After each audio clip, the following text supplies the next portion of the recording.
तर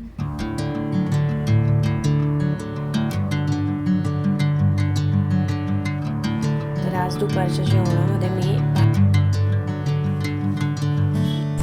नमस्कार मंडळी, स्वागत आहे सगळ्यांचं आजच्या एका नवीन ब्लॉगमध्ये। तर दिवसाची सुरुवात झाली आपली डिटॉक्स वॉटर घेऊन। तर आजचं पाणी थोडंसं माझ्याकडून जास्तच गरम झालं, मग ते थोडंसं मी साईडला ठेवून दिलं आणि इथं भिजवलेले बदाम होते आणि मिक्स सीड्स आणि मनुके। तर बदामची वरची साल काढून घेतली, तोपर्यंत पाणी थोडंसं नॉर्मल टेम्परेचरला आलं जे मला पिता येईल। तर पाणी वगैरे पिऊन घेतलं, पिल्लूला सोडून आले। मध्ये अर्धा ते पाऊण तासाचा गॅप गेला, त्यानंतर मी भिजवलेले सगळं माझे ड्रायफ्रूट्स होते ते घेतले।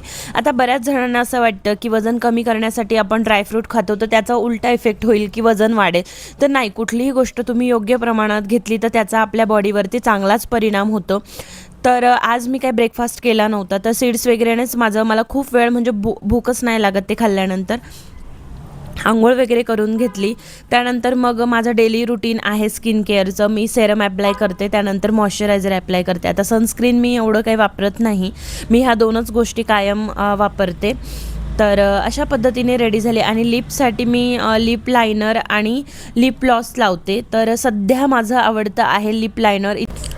त्यानंतर देवपूजा वगैरे करून घेतली। आता दिवसातले 10 मिनटं आपण जेव्हा देवाजवळ देतो तेव्हा तुमचं मन विचलित असेल, काहीही असेल, ज्यावेळेस आपण देवपूजा करतो तर मनामध्येही छान वाटतं आणि दुसरं म्हणजे आपल्या घरामध्ये देखील प्रसन्न वातावरण वाटतं। म्हणून रोज वेळात वेळ काढून देवपूजा करायची आहे। भगवंताजवळ बसून 5-10 मिनटं का असेना नामस्मरण करा तुम्हाला नक्की छान त्याचे बेनिफिट्स मिळतील। आता सीड्स खाल्ल्यानंतर तयारी वगैरे झाल्यानंतर मग मी माझा स्वयंपाक करून घेतला होता।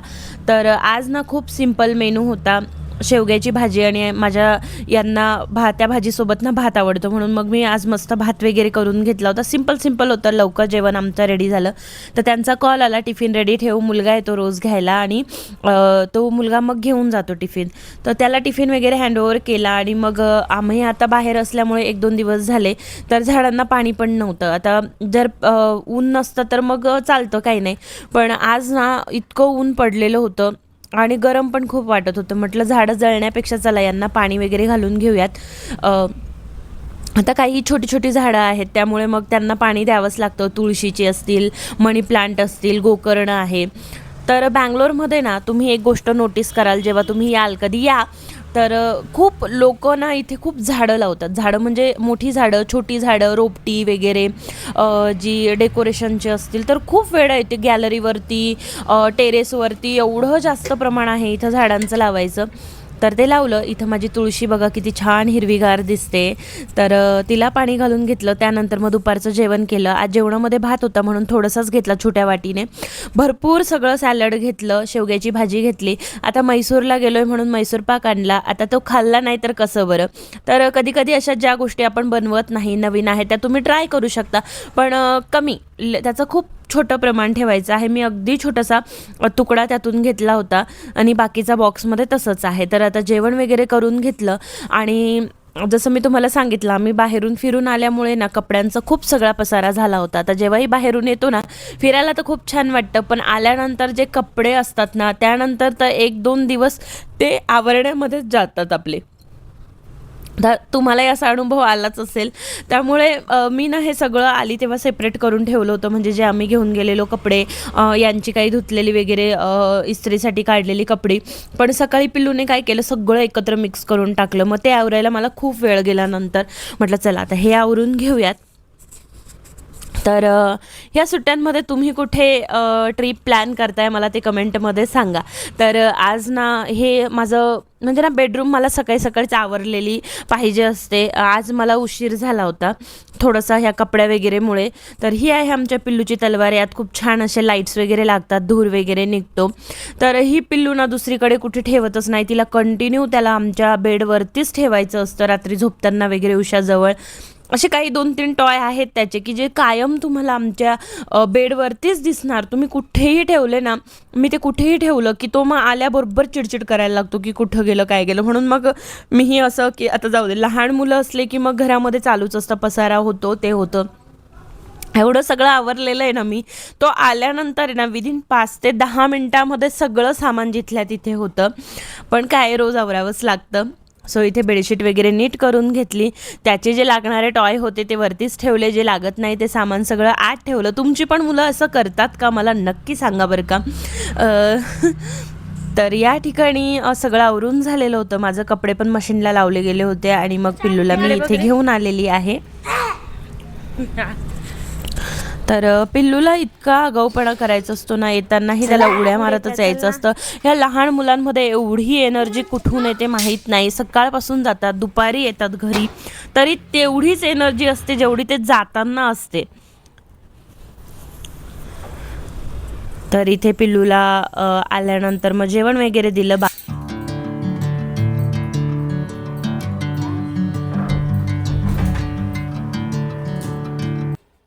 गेला 4था 5वा दिवस तू आमच्यासोबत काही शेअर नाही केला. तर खरं सांगायचं तर माझे पप्पा आलेले होते आणि माझं असं आहे की जास्तीत जास्त टाईम मला माझ्या फॅमिलीसाठी पण द्यायचा होता. ऑफकोर्स यूट्यूब फॅमिलीला पण द्यायचा आहे, पण आता वर्षातून आम्ही एकदा घरी जातो आणि लिटरली मला वाटतं 4-1 वर्षानंतर माझे वडील इकडे आलेले.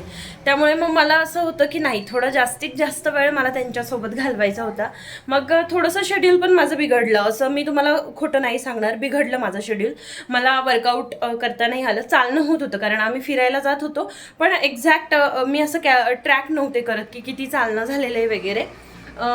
थोडंसं जेवणाचं वगैरे पण कसं पप्पा आले म्हणून थोडंसं वेगळ्या रेसिपी मी करत होते.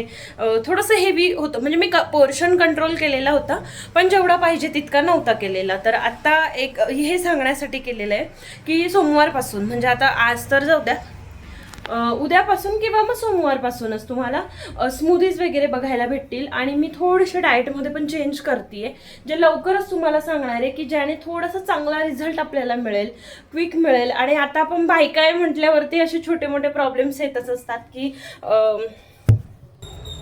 तर ॲज अ स्त्री म्हणून आपल्याला जेव्हाही काही करायचं असतं किंवा आपण करायला ट्राय करतो, असंच होतं. 1-2 दिवस खूप स्मूथ जातात आणि मग कोणीतरी पाहुणे येतात किंवा मग आपल्याला अर्जंटली कुठेतरी जावं लागतं आणि आपलं जे तयार केलेलं शेड्यूल आहे ते बिघडतं. आता मला खूप वाटतंय की अरे हा 2-3 दिवस आपण नाही झालं आपल्याने शेअर करणं वगैरे, पण ठीक आहे की यापुढे होणार नाही. आता असे काही प्रॉब्लेम्स नव्हते, बट मला खरंच माझ्या घरच्यांसोबत टाईम स्पेंड करायचा होता आणि म्हणून शूट वगैरे मी नाही घेतलं, एवढं नाही घेतलं.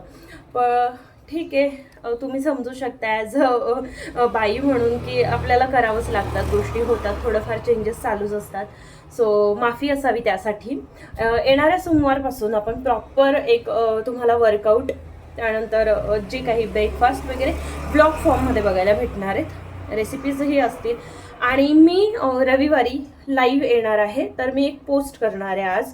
तर त्या पोस्टमध्ये मी टायमिंग तुम्हाला सांगणार आहे की म्हणजे तुम्हाला कोणत्या टायमिंगला कम्फर्टेबल होणार आहे. तर ते तिथे तुम्ही मला कमेंटमध्ये सांगा किंवा मग पोल द्या. मी एक पोल देईल की हा टाईम की हा टाईम, तेव्हा त्यावरती तुम्ही पोल द्यायला विसरू नका. आणि जर तुम्हाला आपले व्हिडिओ आवडते असतील तर लाईक करा, शेअर करा आणि सबस्क्राईब करायला तेवढं विसरू नका. पुन्हा एकदा सॉरी, छोट्या छोट्या गोष्टी होतच असतात. आता तुम्ही समजून घ्याल.